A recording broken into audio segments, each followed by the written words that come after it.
What a waste of time, kid. There's nothing there.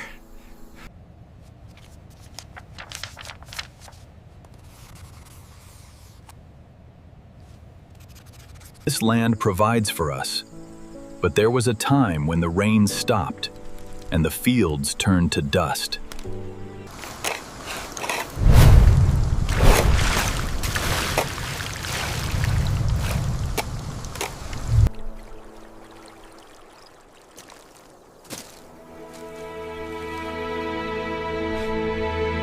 The children are sick. The crops are failing. We need water now, not promises. How long must we wait? This water is a true blessing. We can finally drink. Yes, thank you all so much.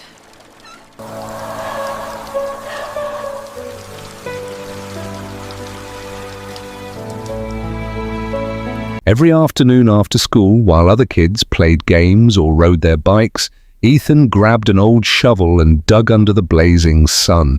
People thought it was ridiculous. Neighbors stopped just to watch and laugh. Some recorded videos of him and posted them online. He's wasting his time. That kid has lost his mind. Does he really think he's building a lake? The jokes spread faster than the dirt he could shovel. But Ethan never argued. He never fought back. He just kept digging. Day after day, month after month.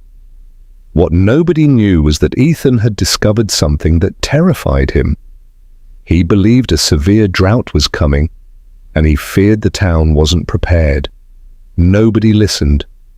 Nobody believed him. Then the rain stopped. Weeks turned into months. The rivers shrank. The fields turned brown. And one by one, the town's wells began running dry. Suddenly, the same people who mocked the boy with the shovel found themselves standing beside the pond he had built, praying that he would help them. Ethan Carter wasn't like most 14-year-olds in Millfield. While other kids spent their afternoons playing sports, scrolling on their phones, or hanging out with friends, Ethan loved learning about nature. He could spend hours reading books about weather, farming, and the environment. Most people found those topics boring. Ethan found them fascinating. He lived with his parents in a small house near the edge of town. Life in Millfield was simple. Farmers worked the land, families knew each other by name, and most people believed tomorrow would look exactly like today. But Ethan noticed things others didn't. During one summer, he began paying attention to the streams around town. Some seemed lower than usual. The grass dried out faster after rain. Small ponds disappeared earlier in the season. Most people ignored it. Ethan couldn't. The more he observed, the more questions he had. One afternoon, he visited the local library and started researching droughts. What he found shocked him. Communities all over the country had suffered major water shortages in the past. Some lost crops, others lost livestock. A few nearly ran out of drinking water altogether. The more he learned, the more concerned he became. What if something similar happened to Millfield? The town depended heavily on wells. If those wells ever failed, what backup plan did they have? As Ethan searched for answers, he realized something alarming. Nobody seemed to be thinking about the possibility at all. To everyone else, water simply appeared whenever they turned on a faucet. But Ethan couldn't stop wondering what would happen if one day it didn't. That question followed him everywhere. And before long, it would lead him to an idea that would make the entire town laugh. The idea came from a conversation Ethan had with his grandfather. Walter Carter had spent most of his life farming near Millfield. He had seen good years, bad years, floods, storms, and seasons that tested every family in town. One evening, as they sat on the porch watching the sunset, Ethan asked him a simple question. Has Millfield ever had a drought? Walter's expression changed immediately. A bad one, he replied. When I was about your age. Ethan leaned forward. His grandfather explained how months had passed without meaningful rain. Crops withered in the fields. Farmers worried constantly. Some wells nearly stopped producing water. It scared people, Walter admitted. Most of us had never seen anything like it. What saved the town? Ethan asked. Walter pointed toward the distant fields. Stored water. Ponds? Walter nodded. Back then, there were ponds all over this area. Farmers collected rainwater whenever they could. Those ponds helped people survive when everything else started drying up. The conversation stayed with Ethan long after it ended. That night, he couldn't stop thinking about it. If ponds had helped people survive before, why weren't there more of them now? Over the next several weeks, he researched everything he could find about water storage. He filled notebooks with sketches, measurements, and ideas. He studied rainfall patterns and local geography.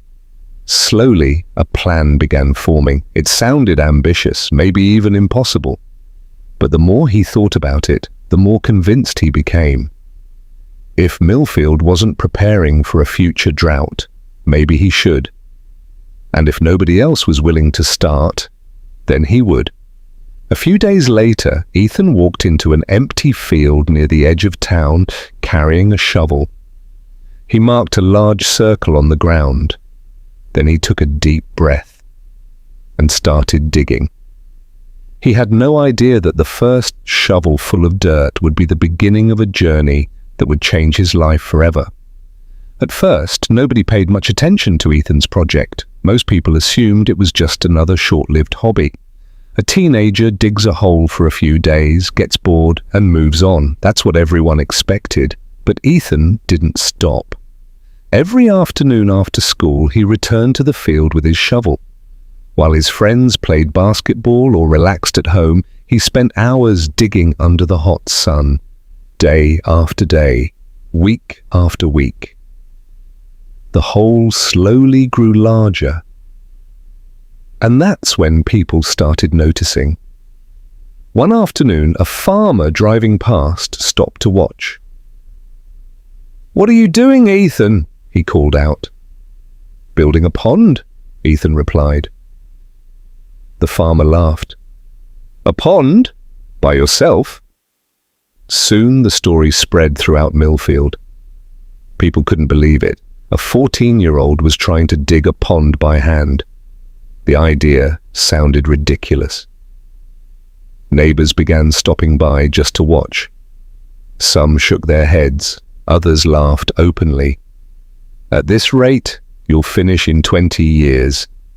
Maybe he's trying to dig to China. That kid has too much free time."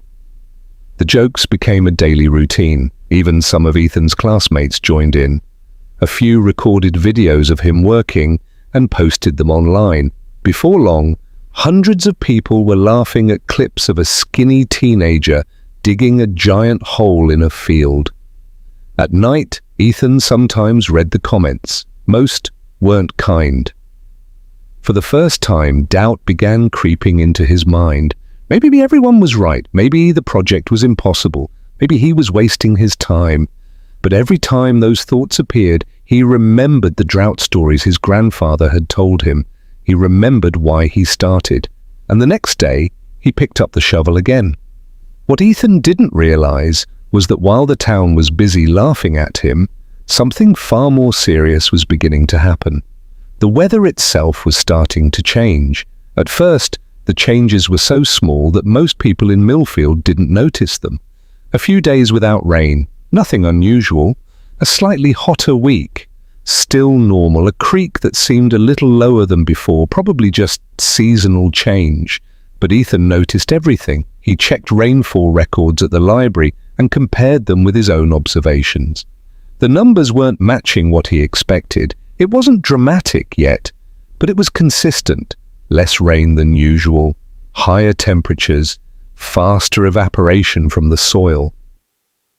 One evening, he showed his notes to his grandfather. Walter studied the pages quietly. His expression slowly turned serious. "You've been keeping track of all this?" he asked. Ethan nodded. The old man leaned back in his chair. It reminds me of before that last drought, he said. Ethan's heart tightened. You think it's happening again? Walter didn't answer right away. I think, he said carefully, that the people always believe good weather will last forever. That answer stayed in Ethan's mind. Meanwhile, life in town continued as usual. People still laughed at Ethan's pond. The hole had now become large enough that it was impossible to ignore, but most still saw it as a strange obsession. Still digging, they would shout as they passed. Bet you'll give up soon. But Ethan didn't respond anymore. He had stopped trying to defend himself. Instead, he focused on the work. Each day, the pond grew deeper. Each day, the ground felt drier. And each day, Ethan became more certain that something was changing.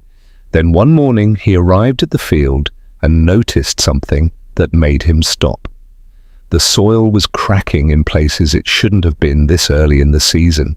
He looked up at the sky, not a single cloud. For the first time, he felt a quiet fear settle in his chest. The kind that didn't come from people laughing at him, but from nature itself.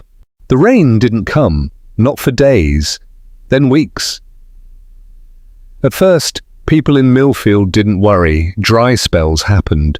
Weather always changed eventually, but this time it didn't. The skies stayed empty. No storms, no heavy clouds, just endless blue and burning sun. The ground began to harden. Grass lost its color. Small streams that once ran through the outskirts of town slowed to a crawl. Ethan noticed it before anyone else. Every morning on his way to school, he would look at the land and see something different from what others saw. Not just dry weather, a pattern, a warning. At home, people started talking more seriously about water. Showers became shorter, gardens were watered less, farmers began watching their fields with growing concern. Still, most believed it would pass. It's just a dry season, they said. It'll rain soon. But Ethan wasn't so sure anymore. He checked his notebooks every night. The data kept pointing in the same direction. Less rainfall than normal, higher temperatures, no signs of recovery. One evening he stood at the edge of his pond. It was still unfinished, still rough, but already large enough to make people stop and stare. For the first time, Ethan imagined it filled with water. Not as a dream anymore, but as a necessity. Behind him, laughter from passing teenagers faded as they rode by. Still digging? One of them called. Ethan didn't turn around this time, because something had changed. The joke wasn't funny anymore, not even to them. A few weeks later, the town council announced water conservation guidelines.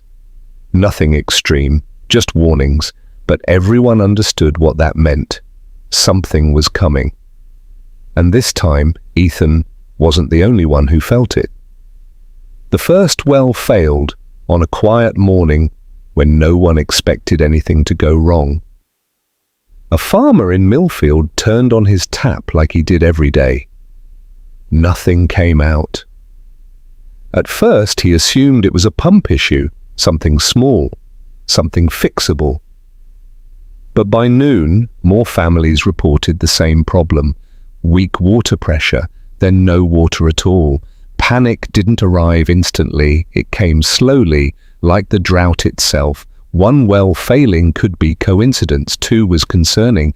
But when three more stopped working within the same week, the entire town began to change. People gathered in small groups, talking in low voices. Is this happening to you too? Did you check your well? Is anyone else getting water? Ethan watched all of it unfold in silence. He had feared this moment for months. Now it was real. The town council called an emergency meeting. The community hall was packed. People stood along the walls because there weren't enough seats. The mood was heavy. When the official spoke, his voice carried a seriousness that made everyone quiet immediately. "Our groundwater levels are dropping faster than expected," he said. A murmur spread through the room. "We are entering a critical water shortage situation." The words hit harder than anyone expected. Critical, shortage, situation. That night, water restrictions were announced. No unnecessary use, limited consumption, careful monitoring, and still there was no promise of relief. After the meeting, Ethan walked home through quiet streets. For the first time, nobody laughed at him, nobody joked, nobody called him crazy. The same people who once mocked him now avoided eye contact, because the boy they had ignored was suddenly the only person who seemed prepared. When Ethan reached his pond, he stood at the edge and looked down. There was still water inside, not much, but enough to matter, enough to make people start paying attention. And by the next morning, they finally did. By morning, people were already waiting near Ethan's pond. At first, it was just a few farmers standing at the edge of the field, staring at the water in silence. Then more came. By midday, small groups had formed all around the excavation. Nobody was laughing anymore. Nobody was making jokes. The same pond they once called useless now looked like something far more important. Hope.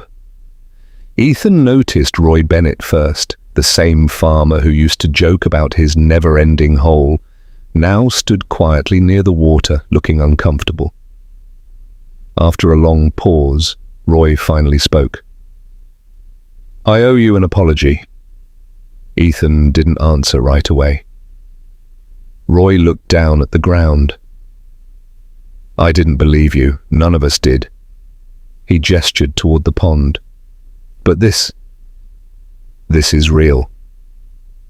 A silence followed, then Roy added, "My cattle are struggling. We're running out of options." That was the moment Ethan had been expecting for weeks. The request, the shift, the responsibility. One by one, more people began arriving. Farmers, families, neighbors, all asking the same thing in different ways. "Can we use the water? Is there any way you can help us? We don't know what to do anymore." Ethan stood quietly as the weight of it all settled on him. This wasn't just his project anymore. It belonged to the town now. That night, he sat at the kitchen table with his parents. The room felt unusually quiet. Finally, his mother asked softly, "They're coming to you now, aren't they?" Ethan nodded. His father looked serious. "What are you going to do?" Ethan didn't answer immediately, because part of him remembered every laugh, every insult, every moment he had been ignored. But another part remembered why he started. The stories, the research, the warning signs no one else had seen. Finally, he spoke. "They need help." His father nodded slowly. "So, what will you do?" Ethan took a breath. "I think we share it." The next day, Ethan returned to the pond and faced the growing crowd. People waited nervously for his answer. Some expected anger, some expected refusal. But when he finally spoke, his voice was calm. "This pond was never just mine," he said. "It was always for moments like this." A wave of relief moved through the crowd. And for the first time since the drought began, Millfield felt like it might survive after all. After Ethan agreed to share the water, the entire rhythm of Millfield changed overnight. What was once a place of fear and uncertainty slowly became a place of coordination and effort. People began arriving at the pond early each morning with containers, pipes, and pumps. Volunteers organized lines, families helped one another carry water. Even those who had once doubted Ethan now worked beside him without complaint. There were no more jokes, no more laughter, only urgency and gratitude. Roy Bennett took charge of organizing distribution with surprising seriousness. The same man who once mocked Ethan now made sure every household received water fairly. "We don't waste a drop," he told everyone. "Not a single drop." Ethan watched all of it quietly. He had expected chaos. He had expected arguments. But what he saw instead was something unexpected. Unity. Still, the pond wasn't infinite. Every gallon taken had to be carefully measured. Every decision mattered. Farmers received water first for livestock. Families received emergency supplies next. Everything else was rationed strictly. It wasn't perfect, but it kept people alive. Days turned into weeks. The drought didn't end, but survival became possible. And slowly, something else began to happen. People started changing. Neighbors who barely spoke before now worked together daily. Families shared tools and food. Even the tone in the town felt different, less selfish, more aware. One afternoon, an elderly woman held Ethan's hand and said, "You gave us time."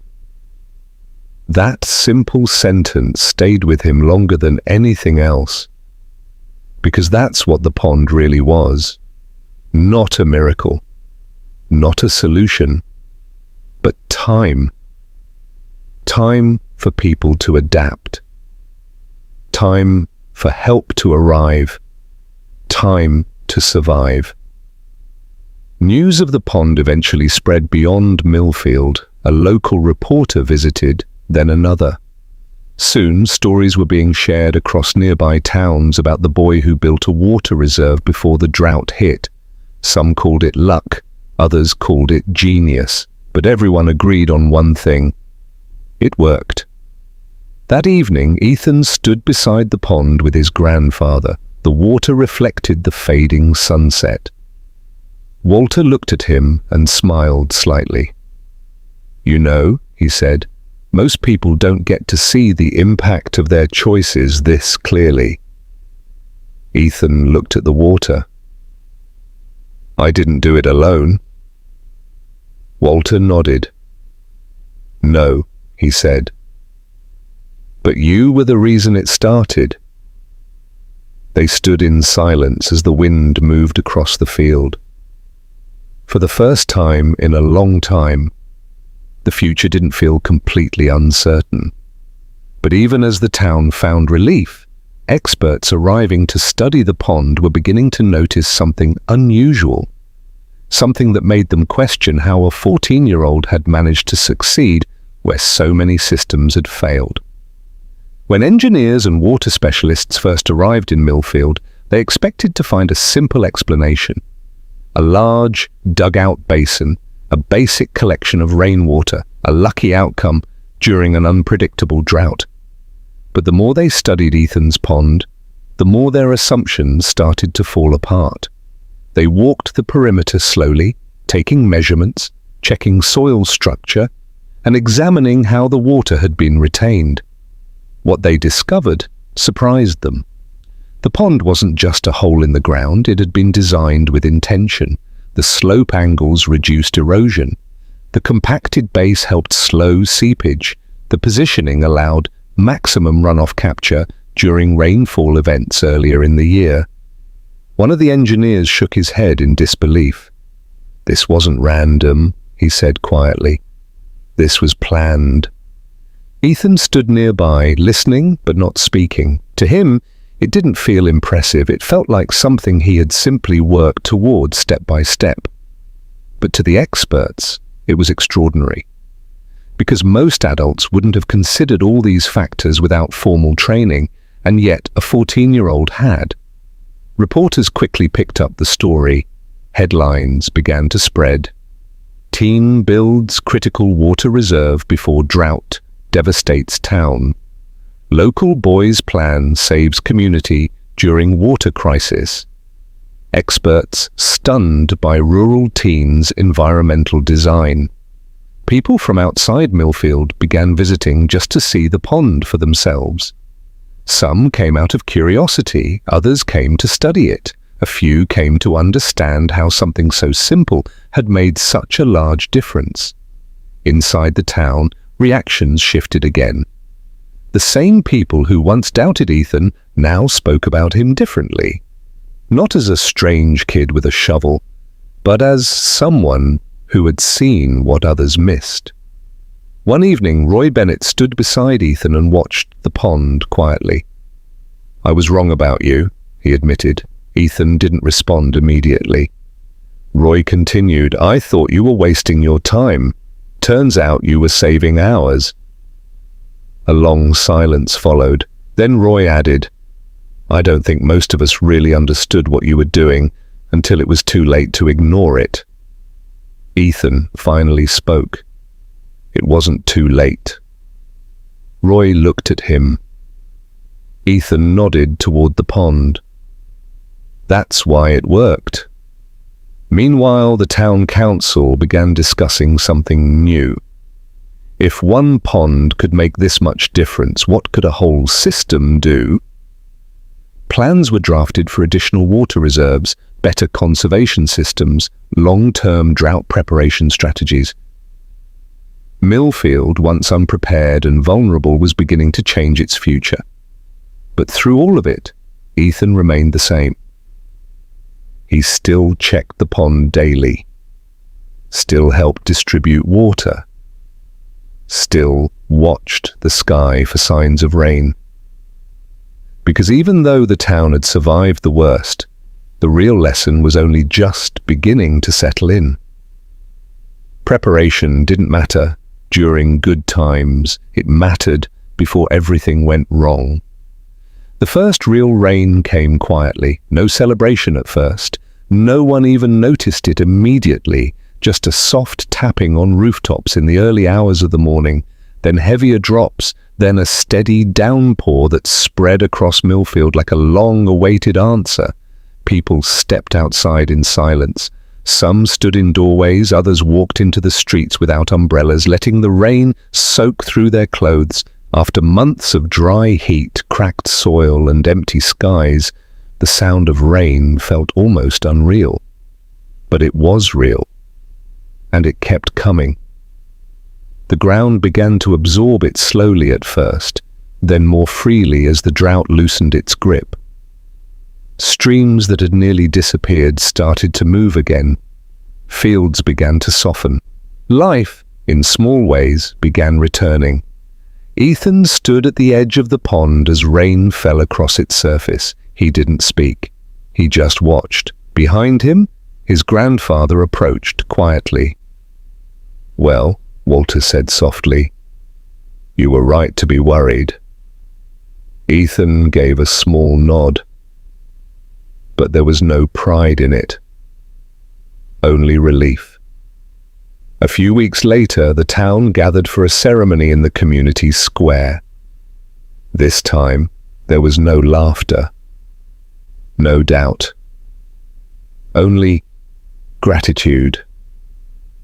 The mayor stepped forward and addressed the crowd. "A few months ago, we faced a situation none of us were prepared for," he said. He paused and looked toward Ethan. "And one person saw it coming when the rest of us did not." The crowd turned. Ethan shifted slightly, uncomfortable with the attention. The mayor continued, "We owe a debt of gratitude to someone who chose to act when it would have been easier to ignore the problem." Applause began slowly, then grew louder. People stood, one by one, until the entire square was on its feet. Ethan looked around at the faces. Some were familiar, some had once laughed, some had once doubted. Now they were clapping for him. But what stayed with him wasn't the applause. It was the change. The town had built new water systems, new storage plans, new awareness. They wouldn't forget again, not easily. After the ceremony, Ethan walked back to the pond with his grandfather. The sunset reflected across the water, calm and steady. Walter spoke quietly. "You know what most people miss in a story like this?" Ethan looked at him. "The shovel?" he joked lightly. Walter smiled. "No," he said. "The patience." They stood together for a moment, because that was the truth. No one talked about enough. It wasn't just intelligence or luck or even effort. It was patience, the willingness to keep going when nothing seems to change. Years later, Millfield would still remember the boy who dug a pond when no one believed him. Not because he became famous, not because he proved anyone wrong, but because he showed them something simple and powerful. That the future is often shaped long before people realize it. And sometimes the difference between loss and survival is one person who refuses to stop digging. Ethan's story isn't really about a pond. It's about what happens when someone sees a problem early and refuses to ignore it. Most people wait for proof before they act. Ethan didn't have that luxury. He saw the signs, he did the research, and he chose to prepare long before anyone else believed there was a reason to. And that's the real lesson. The world rarely rewards the people who react first. It rewards the ones who prepare first. If this story made you think, don't just leave it here. Take it with you, because somewhere in your life there's probably something you've been noticing, something others are ignoring, something you've been unsure about acting on.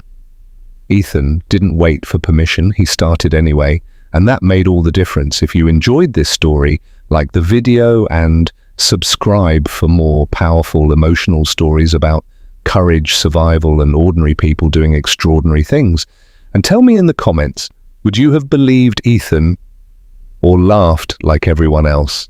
Until next time, stay aware, stay prepared, and never ignore what you already know deep down matters.